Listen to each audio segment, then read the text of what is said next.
Assalamualaikum warahmatullahi wabarakatuh. Kami dari kelompok 7 akan membahas tentang graf di mana anggota kelompoknya yaitu saya sendiri Erlinia Syafa Atikhaya NPM 18050001 dan rekan saya Lukman Nur Hakim NPM 18050003 dan Sali Indani 18050017.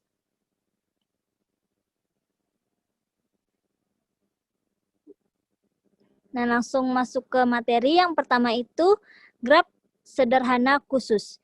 Nah, di sini ada beberapa graf sederhana khusus yang biasa dijumpai adalah yang pertama itu grup lengkap atau complete group. Nah, grup lengkap adalah graf sederhana yang setiap simpulnya mempunyai sisi ke semua simpul lainnya. Graf lengkap dengan n buah simpul dilambangkan dengan Kn. Setiap simpul Kn berderajat n kurang 1. Jumlah sisi pada graf lengkap yang terdiri dari n buah simpul adalah n kurang 1 per 2. Rumus ini diperoleh sebagai berikut. Untuk satu buah simpul terdapat n kurang 1 buah sisi. Karena setiap sisi terhitung 2 kali untuk pasangan simpul yang bersisian dengannya. Maka jumlah sisi seluruhnya dibagi 2 yaitu n kurang 1 per 2. Nah, di sini ada 6 gambar. Perhatikan gambar 1.14 berikut. Nah, selanjutnya yang kedua ada graf lingkaran. Yang dimana graf lingkaran ini adalah graf sederhana yang setiap simpulnya berderajat 2. Graf lingkaran dengan n buah simpul dilambangkan dengan Cn. Jika simpul-simpul pada Cn adalah V1, V2 sampai dengan Vn, maka sisi-sisinya adalah V1, V2, V2, V3 sampai dengan Vn kurang 1 Vn. Dan Vn V1. Dengan kata lain, ada sisi dari simpul terakhir Vn ke simpul pertama V1. Nah, bisa diperhatikan gambar 1.15 berikut. Ada C3, C4, C5, dan C6. Selanjutnya ada graf teratur atau regular graph. Nah, graf teratur ini adalah graf yang setiap simpulnya mempunyai derajat yang sama. Apabila derajat setiap simpulnya adalah R, maka graf tersebut disebut sebagai graf teratur berderajat R. Jumlah sisi pada graf teratur berderajat R dengan n buah simpul adalah nr per 2. Nah, bisa diperhatikan gambar 1.16 berikut. Yang A itu n sama dengan 4, R sama dengan 3. Yang B, n sama dengan 6, R sama dengan 3. Yang C, N sama dengan 8, R sama dengan 3. Nah, selanjutnya akan dijelaskan oleh rekan saya, Sali Indani. Kepada Sali, dipersilakan. Oke, selanjutnya ada graf bipartit. Jadi, graf bipartit, graf G yang himpunan simpulnya dapat dikelompokkan menjadi 2 himpunan bagian, V1 dan V2. Sedemikian sehingga setiap sisi di dalam G menghubungkan sebuah simpul di V1 ke sebuah simpul di V2. Disebut graf bipartit dan dinyatakan sebagai G V1 V2.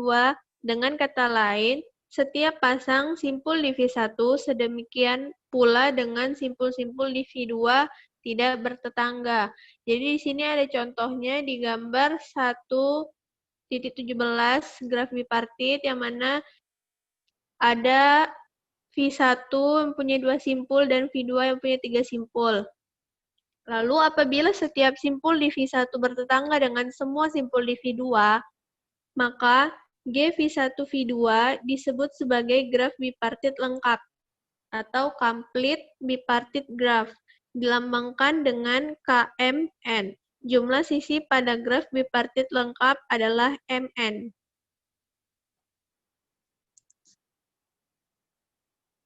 Lalu, Graf bipartit dapat digunakan sebagai model masalah penempatan tenaga kerja dengan titik-titik V1 sebagai M, yang mana M adalah lowongan jenis pekerjaan dan V2 ditafsirkan sebagai N, orang yaitu orang pelamar yang dapat menepati satu atau lebih dari lowongan.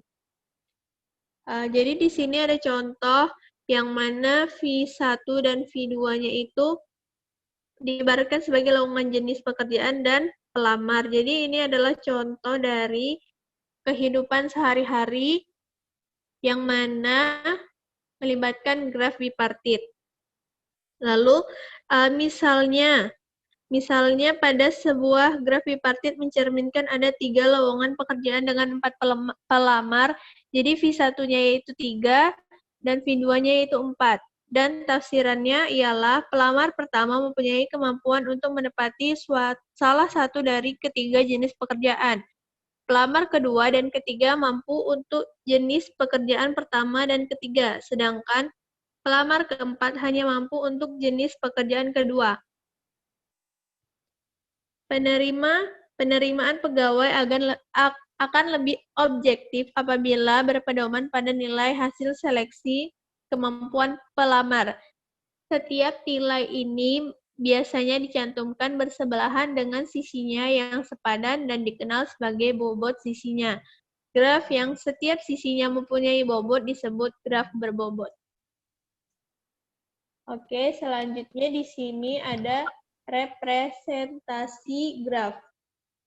Jadi dalam pemrograman, agar data yang ada dalam graf dapat diolah, maka graf harus dinyatakan dalam suatu struktur data yang dapat mewakili graf tersebut. Dalam hal ini, graf perlu direpresentasikan ke dalam bentuk array dan dimensi yang sering disebut dengan metrik.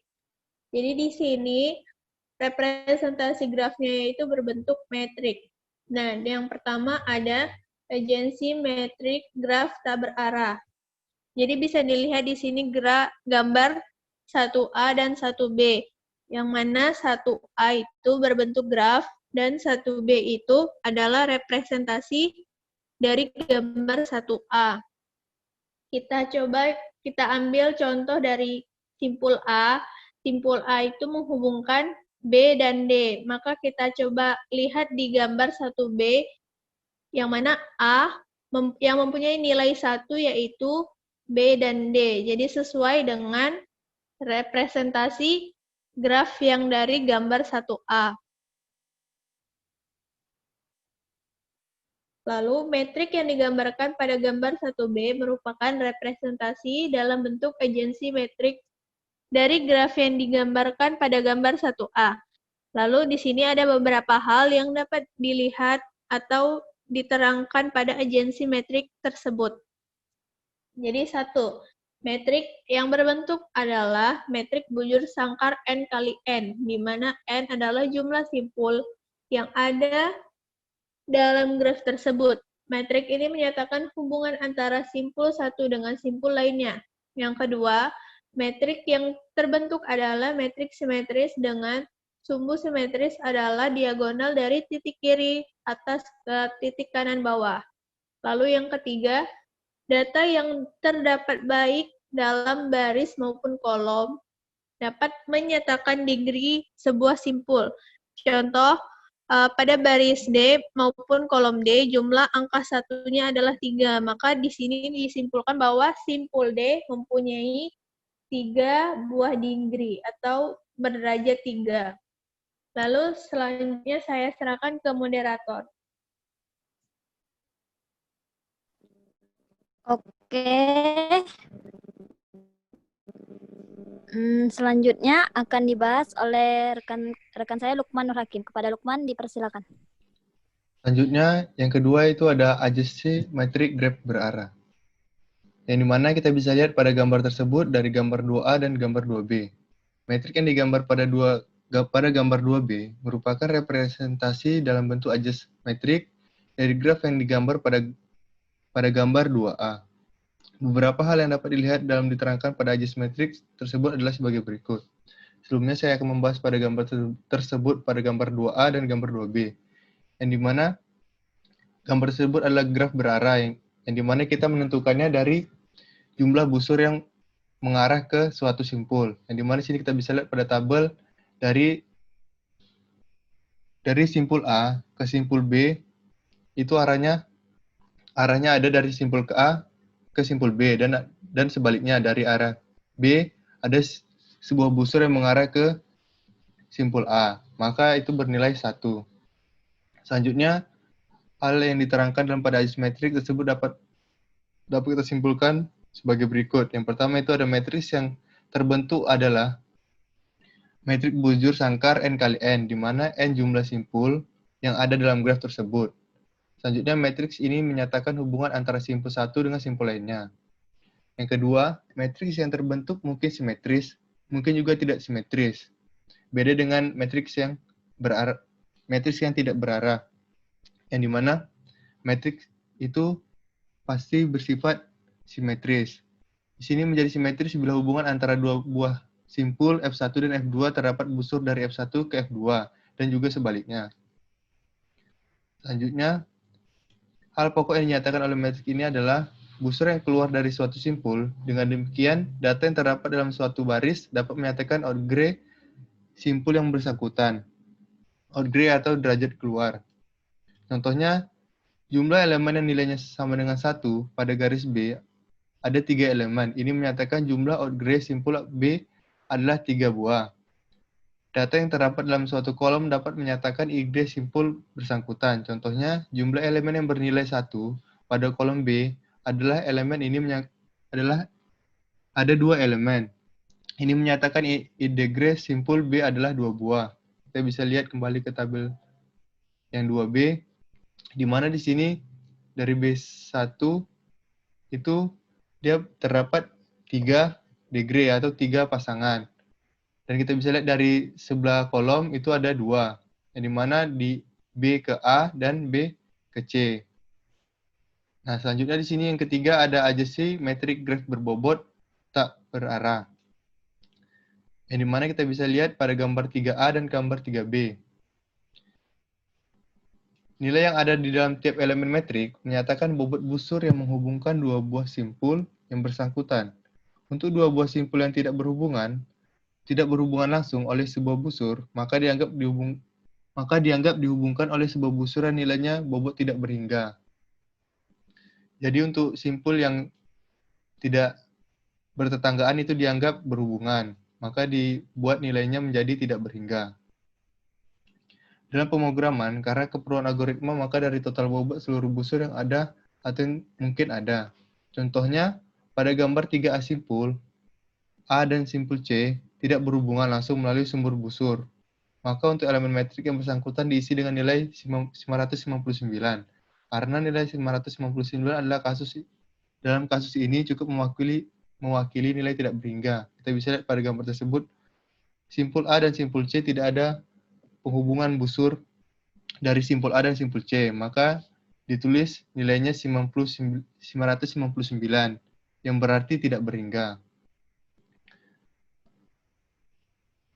Nah, pembahasan dari saya mungkin sampai situ saja. Saya kembalikan kepada moderator.